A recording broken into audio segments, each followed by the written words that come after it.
படுசூரரை வதைத்த முகமொன்றே, வள்ளியை மனம் புணர வந்த முகமொன்றே, ஆறுமுகமான பொருள் நீ அருள வேண்டும், ஆதி அருணாச்சலம் அமர்ந்த பெருமானே.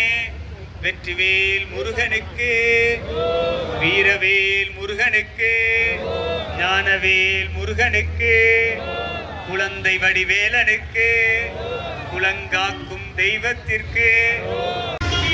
இங்க இருந்து வேல் எடுத்துட்டு போறோம். தேவர் அவர்கள் தனது இறுதி நாட்களை இந்த ஊர்ல தான் இருந்தார், திருநகர்ல, இந்த இடத்துல, இந்த வீட்டுல. இப்போ அது கல்வி நிறுவனமாக இருக்கு. பசும்பொன்ல இருந்த ஐயா தேவர் திருநகர்ல வந்து இருக்க வேண்டிய அவசியம் என்ன தெரியுமா? ரொம்ப எளிதான காரணம் தான். இங்கேதான் முருகன் இருக்கிறாரு. திருப்பரங்குன்றம் முருகனை தினசரி தரிசிக்க வேண்டும் என்பதற்காக இங்கே வந்து இருந்தார் என்பதுதான் வரலாறு. முருக பக்தர், தன் வாழ்நாள் இறுதி வரையும் மிகச்சிறந்த முருக பக்தராக வாழ்ந்தவர் ஐயா தேவர். எப்படி திருமுருக கிருபானந்த வாரியார் முருக பக்தராக முருகனுக்கு தொண்டு செய்தாரோ, எப்படி பாம்பன் சுவாமிகள் கடைசி வரை முருக தொண்டு செய்தாரோ, அதே போல தேவர் அவர்களும் இறுதி வரை முருக பக்தனாக வாழ்ந்தவர். பல பேருக்கு தெரியாது, பசும்பொன்ல தேவர் அவர்கள் தனது வீட்டிற்கு, இல்லத்திற்கு பெயர் வைத்திருக்கிறார். வள்ளலார் இல்லம் தான் இருக்கும். அவர் பேரு வள்ளலார் இல்லம் தான். தேவர் அவர்களது தோற்ற பொலிவு கூட தன்னை வள்ளலார் மாதிரியே, அதே மாதிரி வெள்ளை ஆடை, அதே மாதிரியான ஒரு பாவத்தில் தான் இருப்பார். அந்த அளவு உயர்ந்தது ஒரு ஆன்மீகம்.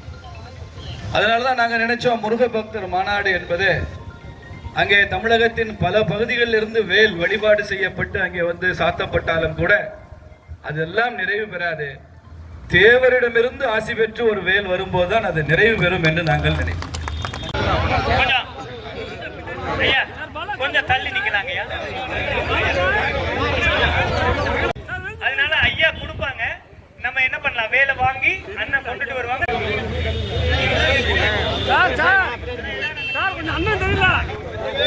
வெற்றிவேல் முருகனுக்கு. இப்ப அண்ணன் ஒரு நிமிஷம் அப்படியே நினைக்க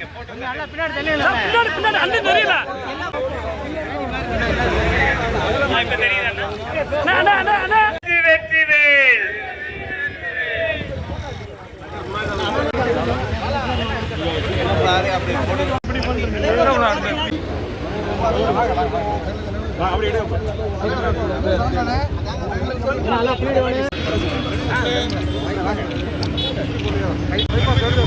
போனேன், நீ போனேன், கீழே குனிஞ்சு போனேன்.